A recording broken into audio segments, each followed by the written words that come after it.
जय माता दी। जय माँ अहोई माता।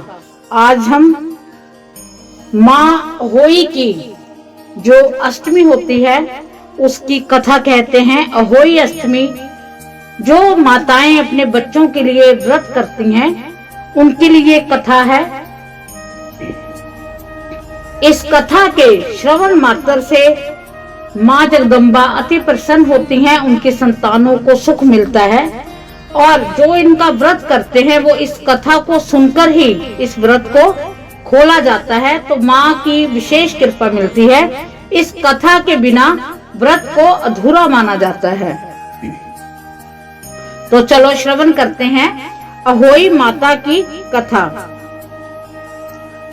एक साहूकार था जिसके 7 बेटे थे, 7 बहुएं थी तथा एक बेटी थी। दिवाली से पहले कार्तिक वदी अष्टमी को 7 बहुएं अपनी इकलौती ननद के साथ जंगल में खदान में मिट्टी खोद रही थी। वहीं सेई की मांद थी। मिट्टी खोदते समय ननद के हाथ से सेई का बच्चा मर गया। स्याऊ माता बोली कि मैं तेरी कोख बांधूंगी।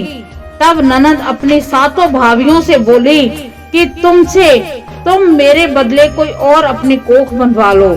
सब भाभियों ने अपनी कोख बनवाने से इनकार कर दिया, परंतु छोटी भाभी सोचने लगी कि यदि मैं कोख नहीं बनवाऊंगी तो सासू जी नाराज होंगी। ऐसा विचार करके ननद के बदले में छोटी भाभी ने अपनी कोख को बनवा लिया। इसके बाद जब उससे जो लड़का होता तो 7 दिन बाद वो मर जाता। एक दिन उसने पंडित को बुलाकर पूछा कि मेरी संतान 7वें दिन क्यों मर जाती है। तब पंडित ने कहा कि तुम सुरही गाय की पूजा करो। सुरही गाय स्याऊ माता की भाईली है, वह तेरे कोख छोड़े तब तेरा बच्चा जिएगा। इसके बाद से वह बहू प्रातः काल उठकर चुपचाप सुरही गाय के नीचे सफाई आदि कर जाती। गौ माता बोली कि आजकल कौन मेरी सेवा कर रहा है, सो आज देखूंगी। गौ माता खूब तड़के उठी, क्या देखती है कि एक साहूकार के बेटे की बहू उसके नीचे सफाई आदि कर रही है। गौ माता उससे बोली कि मैं तेरी सेवा से प्रसन्न हूँ, इच्छा अनुसार जो चाहे मांग ले। तब साहूकार की बहू बोली कि स्याऊ माता तुम्हारी भाईली हैं और उसने मेरी कोख बांध रखी है, सो मेरी कोख खुलवा दो। गौ माता ने कहा अच्छा। अब तो गौ माता समुंदर पार अपनी भाईली के पास उसको लेकर चली। रास्ते में कड़ी धूप थी, सो वे दोनों एक पेड़ के नीचे बैठ गईं। थोड़ी देर में एक सांप आया। उसी पेड़ पर गरुड़ पंखनी का बच्चा था। सांप उसको डसने लगा। तब साहूकार की बहू ने सांप मारकर ढाल के नीचे दबा दिया। थोड़ी देर में गरुड़ पंखनी आई तो वहाँ खून पड़ा देखकर साहूकार की बहू के चोंच मारने लगी। तब साहूकार ने बोली कि मैंने तेरे बच्चे को नहीं मारा, बल्कि सांप तेरे बच्चे को डसने को आया था। मैंने तो उससे तेरे बच्चे की रक्षा की है। ये सुनकर गरुड़ पंखनी बोली कि मांग, तू क्या मांगती है।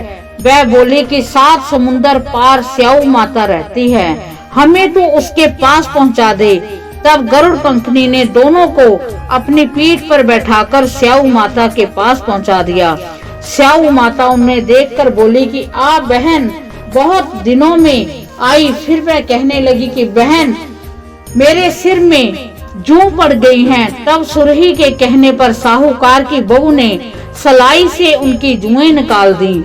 इस पर स्याऊ माता प्रसन्न होकर बोली कि तूने मेरे सिर में बहुत सलाई डाली है, इसलिए तेरे 7 बेटे और बहू होंगी। वह बोली मेरे तो एक भी बेटा नहीं, 7 बेटे कहाँ से होंगे।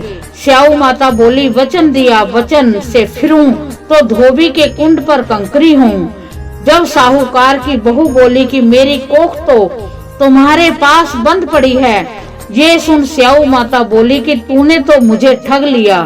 मैं तेरी कोख खोलती हूँ।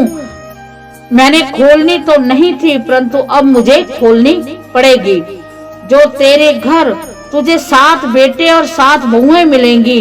तू जाकर उचमन करियो, 7 अहोई बनाकर 7 कढ़ाई करियो। वह लौटकर घर आई तो वहां देखा कि 7 बेटे 7 बहुएं बैठे हैं। वह खुश हो गई। उसने 7 अहोई बनाई, 7 उजमन किए, 7 कढ़ाई की। रात्रि के समय जेठानियां आपस में कहने लगी कि जल्दी जल्दी नहाकर पूजा कर लो। कहीं छोटे बच्चों को याद करके रोने लगे। थोड़ी देर में उन्होंने अपने बच्चों से कहा, अपनी चाची के घर जाकर देखकर आओ कि आज वह अभी तक रोई क्यों नहीं।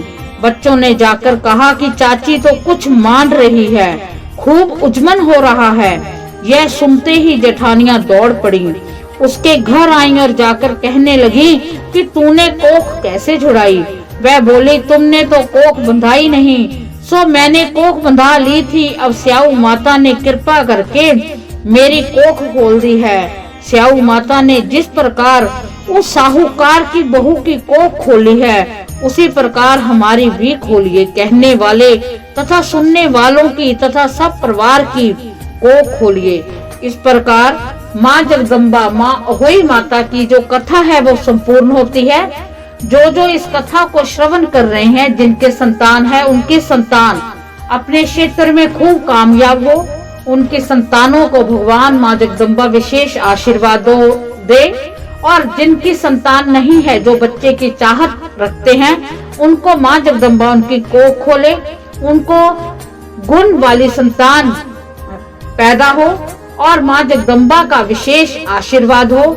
इसी के साथ माँ अहोई माता सब पर कृपा दृष्टि बनाए रखे और हम सब पर अपना आशीर्वाद भरपूर भरा हुआ हाथ सिर पर सदैव रखें। इसी के साथ जय माता दी, जय माँ अहोई माता दी।